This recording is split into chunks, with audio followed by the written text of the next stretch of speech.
Welcome to episode 257 of Backpacking America. Today we're going to be talking about the United States Marine Corps being stationed on U.S. cargo ships traveling through the Strait of Hormuz. That's right off of the coast of Iran. So basically, the Iranian military has been seizing U.S. flagged cargo ships as well as other cargo ships from around the Western world and have been taking the goods on them and keeping their crews hostage and using them as like negotiating ships. And basically, the United States said, fuck all that shit. And Sleepy Joe woke up. And basically, the U.S. military is now providing an option for shipping companies on a voluntary basis to have the United States Marine Corps stationed on their ships.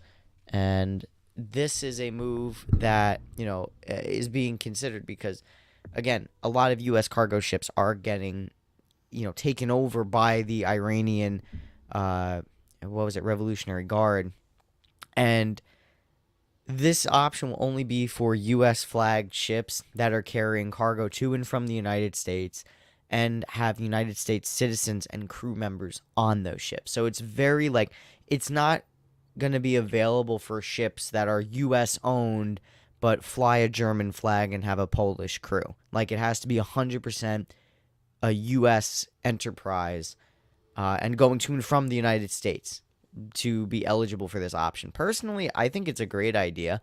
I'm not a whole fan of, our ships getting plundered and we're just kind of sitting there doing nothing about it.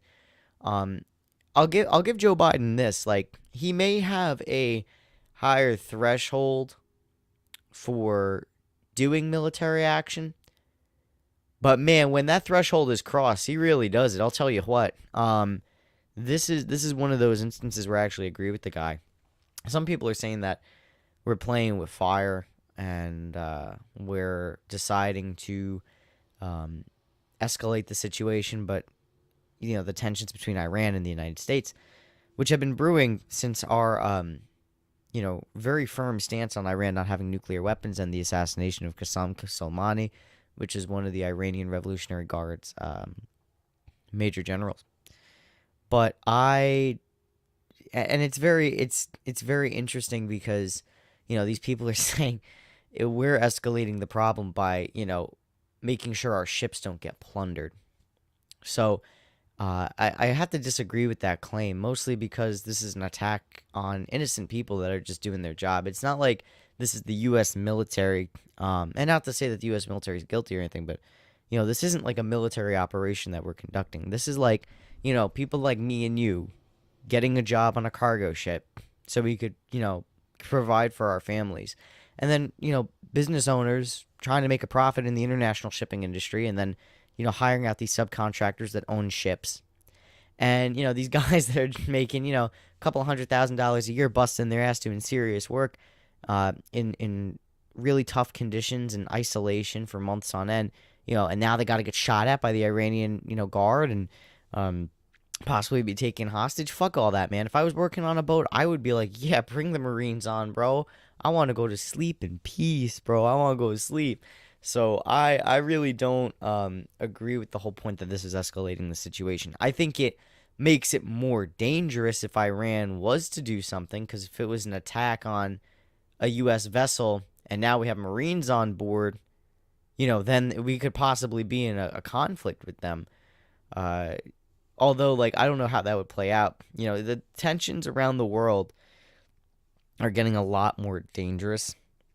And, we got the situation in Africa where there's, a pro-military junta portion of Western Africa that is, they overthrew their elected governments and they said, nope, we're aligning with Russia and the East. And there's the democratically elected portion that's not under a military-controlled faction. And they're like, nope, we're aligning with the West. And if you don't, restore your democracies, we will declare war on you. The military juntas are not acceptable in Africa anymore. So that's a potential threat. The war in Russia and Ukraine is heating up. There's been some incidences where NATO vessels have been damaged by Russian artillery when they were bombing the port of Odessa in Ukraine. We also have, South Africa, and their whole, debacle being involved in the International Criminal Court and having to cancel a meeting with President Vladimir Putin of Russia because they might have to, arrest him if he sets foot in the country because they're International Criminal Court members and they have an obligation to, carry out the arrest warrant on Vladimir Putin, which is for any ICC signatory, they have to carry out legally, or I guess they get fined or something. I don't know. But what I do know is that, putting these soldiers on these boats is going to be essential for protecting shipping and free trade in the area. And it's not even like these ships are going directly to Iran. They have to pass through the Strait of Hormuz to get to the Suez Canal, which is one of the, if not the most important shipping lane in the entire world. Billions of dollars a day flow through the Suez Canal. So, what Iran is doing is they're trying to wage economic warfare against the West. So what they're doing is they're trying to attack as many of these cargo ships as possible and take over as many of them as possible to intimidate people and to stagnate the global economy, so that way it hurts the Western income, which is smart, hit them where the dollar happens. So now that, the Marines are defending their dollar, the Marines are being sent in to defend the West's dollar. And, I used to kind of be like, oh, this is imperialism and blah, blah, blah. But it's like, dog, it's grain shipments and, oil shipments and, raw materials that we need to, survive. So it ends up, the more these things get captured and the more these resources get plundered, the more people at home here suffer in the United States and really around the world, because it's also, Germans and Belgians and Turks and Greeks that their ships are also getting raided, even Chinese ships, oddly enough. So, because China is one of the major trading partners with the United States, despite all the tensions going on. So, a lot of people around the world, innocent people that really have nothing to do, or countries that aren't, trying to be a part of the imperial sphere, and they're just caught in the middle of it, are getting plundered. So it's really Iran. What's happening now, I feel like Iran, Russia, and China are being the douchebags of the world, where they don't even have a set political agenda anymore. At least in the Cold War with the whole communist thing, it made sense. There was a whole political order they were trying to create, and there was a scientific analysis from a Marxist point of view where it's okay, that makes sense to, why they would be doing all this. Now Iran, Russia, and China are just doing the evil thing. They're all right, let's just blow up grain shipments and starve people out to make a point. It's really cold and crass and very kind of reminds me of the World War I era and beforehand in the late 1800s, where brute force and just cruelty was the motto of the non-Western world. So I feel like they're kind of going back to that, and it's just it's a conundrum for sure. So I really think that, I think we're in the right here by putting the Marines on these boats, and it's really only defending U.S. cargo. Everyone else can get fucked. So, and that I understand.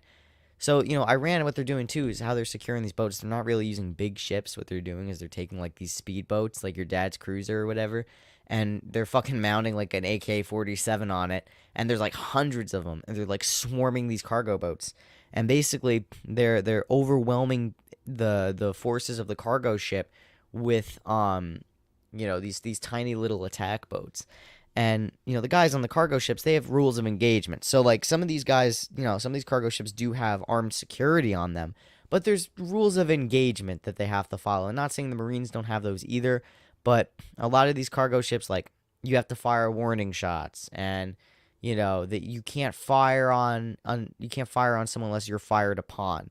I don't know what the Marine rules of engagement are exactly, but I feel like it would just, their presence is enough of a deterrent, because if Iran attacks a ship with the United States Marine Corps on it and a Marine Corps member gets killed, that's an attack on the U.S. military, and then we're at war with Iran. So really what this is saying is if Iran fucks with the United States and something bad happens, Iran is effectively at war with the United States of America. So, and it's not going to be an easy war, especially because I don't know what Russia or China would do. But if it was Iran versus the United States, there would be bloodshed. I'll tell you what. Iran is bigger than Iraq. Iraq even, like Iraq fell in a couple of weeks, but Iran has been preparing for this.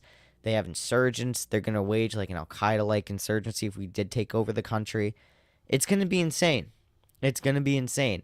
And they're very technologically advanced. They're actually able to create weapons of mass destruction, unlike Iraq.